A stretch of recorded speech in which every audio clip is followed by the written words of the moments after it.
सोचो अगर तुम्हारी जिंदगी का सबसे बड़ा दुश्मन कोई बाहर का इंसान नहीं हो, ना कोई सिस्टम, ना कोई किस्मत, ना कोई सिचुएशन। सोचो अगर जो चीज़ तुम्हें सबसे ज्यादा तोड़ रही हो, जो तुम्हें रातों को सोने नहीं देती, जो तुम्हारे कॉन्फिडेंस को धीरे धीरे खा जाती हो, वही चीज़ तुम्हारा अपना दिमाग हो। ये सुनने में अजीब लग सकता है, लेकिन सच यही है। क्योंकि जिंदगी में हमें जो दर्द मिलता है, जो डर महसूस होता है, जो कंफ्यूजन होती है, वो सिर्फ इसलिए नहीं होती क्योंकि दुनिया मुश्किल है, बल्कि इसलिए होती है क्योंकि हम अपने दिमाग को समझते नहीं। अगर तुम कभी अकेले बैठे हुए अचानक हैवी फील करने लगे हो, बिना किसी वजह के उदास हो गए हो, या खुद से ये पूछने लगे हो कि मैं ऐसा क्यों हूं, तो समझ लो कि ये कहानी तुम्हारी है। ये ऑडियो बुक किसी मोटिवेशनल स्पीच की तरह तुम्हें झूठे सपने नहीं दिखाएगी।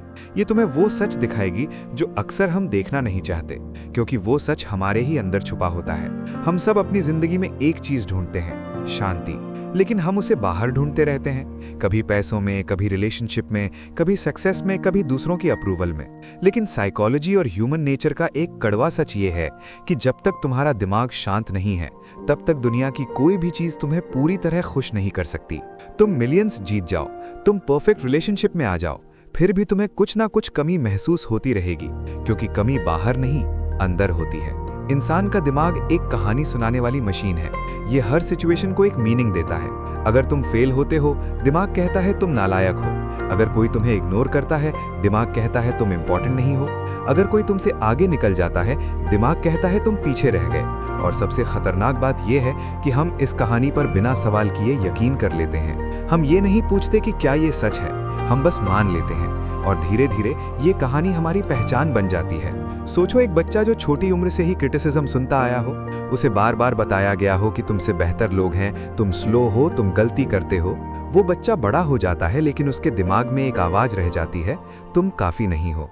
अब जब वो बड़ा होकर कोई डिसीजन लेता है, जॉब चूज करता है, रिलेशनशिप में जाता है, तो वो आवाज हर जगह उसके साथ होती है। वो रिस्क लेने से डरता है, वो खुद पर भरोसा नहीं कर पाता, और फिर वो कहता है मेरी किस्मत ही ऐसी है, जबकि असल में वो अपनी ही कंडीशनिंग के हिसाब से जी रहा होता है। ह्यूमन नेचर का एक और सच ये है कि हम दर्द से भागते हैं, लेकिन उसे ही रिपीट भी करते हैं।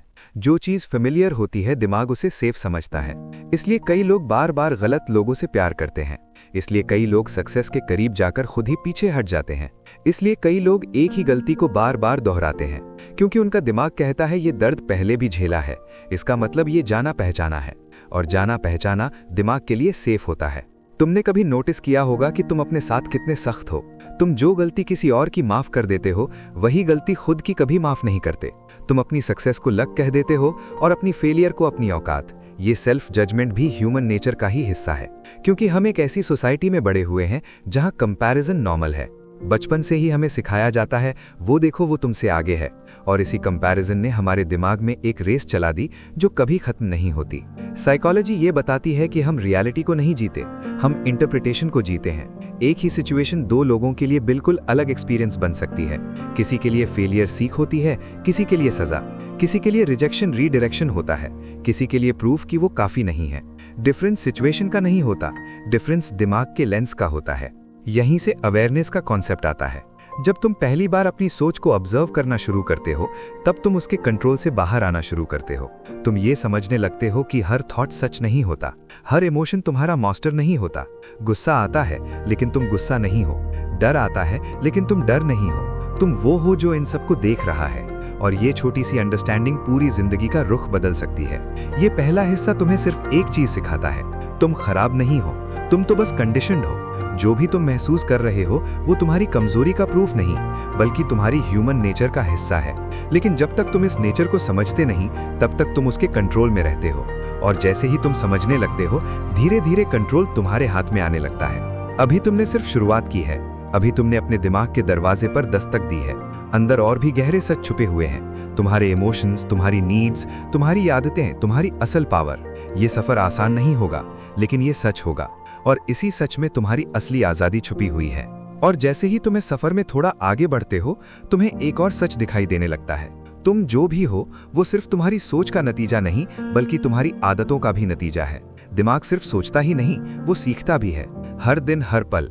तुम सुबह उठते ही मोबाइल उठाते हो, नोटिफिकेशंस देखते हो, अपने आप को दूसरों से कंपेयर करते हो और बिना जाने तुम्हारा दिमाग एक ही पैटर्न को रोज प्रैक्टिस कर रहा होता है।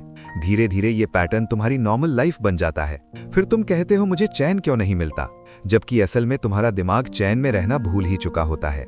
ह्यूमन नेचर का एक गहरा रूल ये है कि हम जो चीज बार बार करते हैं वही हम बन जाते हैं। तुम अगर रोज अपने आप को कम समझते हो तो तुम्हारा दिमाग उसे सच मान लेता है। तुम अगर रोज अपने आप से लड़ते हो तो तुम्हारा दिमाग लड़ाई को नॉर्मल समझने लगता है। और फिर जब जिंदगी में असली मुश्किल आती है, तुम्हारा दिमाग पहले से ही थका हुआ होता है। इसलिए कई लोग छोटी सी प्रॉब्लम में भी टूट जाते हैं और कई लोग बड़ी से बड़ी प्रॉब्लम में भी खड़े रहते हैं। फर्क स्ट्रेंथ का नहीं होता, फर्क मेंटल ट्रेनिंग का होता है। यहीं पर यह कहानी हमें इमोशंस की असली भूमिका समझाती है। हम इमोशंस को या तो अपना दुश्मन बना लेते हैं या अपना भगवान। या तो हम कहते हैं मुझे कुछ महसूस ही नहीं करना, या फिर हम हर इमोशन के पीछे बह जाते हैं। लेकिन साइकोलॉजी कहता है कि इमोशन सिर्फ एक मैसेज होता है, जैसे रोड पर एक सिग्नल होता है। सिग्नल का काम होता है रुकने या चलने का इशारा देना, ना कि तुम्हें वही बस जाने पर मजबूर करना। लेकिन हम सिग्नल को ही डेस्टिनेशन समझ लेते हैं। गुस्सा आया तो हम गुस्सा बन जाते हैं, डर आया तो हम डर के हो जाते हैं। सोचो, जब तुम्हें डर लगता है तब तुम्हारा दिमाग फ्यूचर में चला जाता है। वो तुम्हें ऐसे सीन्स दिखाता है जो अभी हुए ही नहीं है। और जब तुम उदास होते हो तब तुम्हारा दिमाग पास्ट में चला जाता है, उन चीजों को याद करता है जो बदली ही नहीं जा सकती। इस तरह हम या तो फ्यूचर में जीते हैं या पास्ट में, लेकिन प्रेजेंट में रहना भूल जाते हैं। और प्रेजेंट ही एक ऐसी जगह है जहां पर सच में कुछ बदला जा सकता है। इस सफर में तुम धीरे धीरे ये समझने लगते हो कि तुम्हारा दिमाग तुम्हें प्रोटेक्ट करना चाहता है, खराब करना नहीं। लेकिन वो पुराने तरीकों से प्रोटेक्ट करता है। वो तुम्हें कंफर्ट जोन में बंद रखता है। वो तुम्हें नया ट्राई करने से रोकता है, क्योंकि उसे लगता है कि नया मतलब डेंजर। इसलिए जब तुम ग्रोथ के रास्ते पर चलते हो तुम्हें एंजाइटी महसूस होती है। इस एंजाइटी का मतलब ये नहीं होता कि तुम गलत जा रहे हो। अक्सर इसका मतलब ये होता है कि तुम अपनी पुरानी लिमिट्स तोड़ रहे हो। यहाँ पर एक और गहरा सच सामने आता है। हम अपनी आइडेंटिटी को अपनी प्रॉब्लम से जोड़ लेते हैं।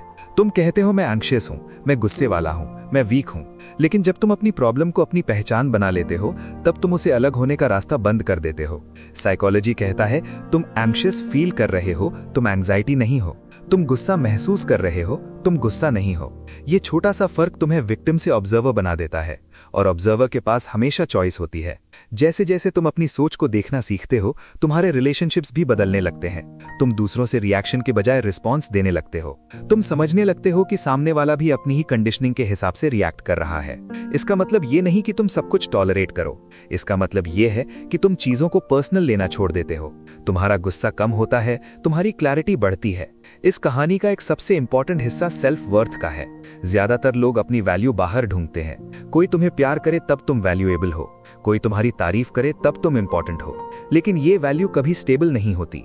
आज मिलती है, कल चली जाती है। साइकोलॉजी कहता है कि जब तक तुम अपनी वैल्यू खुद डिफाइन नहीं करते तब तक दुनिया तुम्हें अपने हिसाब से यूज करती रहेगी। अपनी वैल्यू का मतलब ईगो नहीं होता। अपनी वैल्यू का मतलब होता है मैं इम्परफेक्ट हूं फिर भी मैं इनफ हूं। यहीं पर कई लोग पहली बार थोड़ा हल्का महसूस करते हैं, क्योंकि उन्हें रियलाइज होता है कि उन्हें हर वक्त परफेक्ट होने की जरूरत नहीं है। उन्हें हर किसी को इम्प्रेस करने की जरूरत नहीं है। ये रियलाइजेशन धीरे आती है, लेकिन जब आती है तो जिंदगी का बोझ थोड़ा कम हो जाता है। अब कहानी एक और गहरे मोड़ पर जाती है, रिस्पॉन्सिबिलिटी।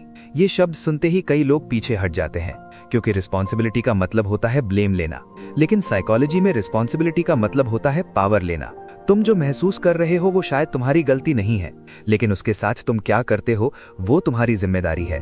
तुम अपने दिमाग को ट्रेन कर सकते हो, तुम अपनी आदतों को बदल सकते हो, तुम अपनी कहानी को रीराइट कर सकते हो।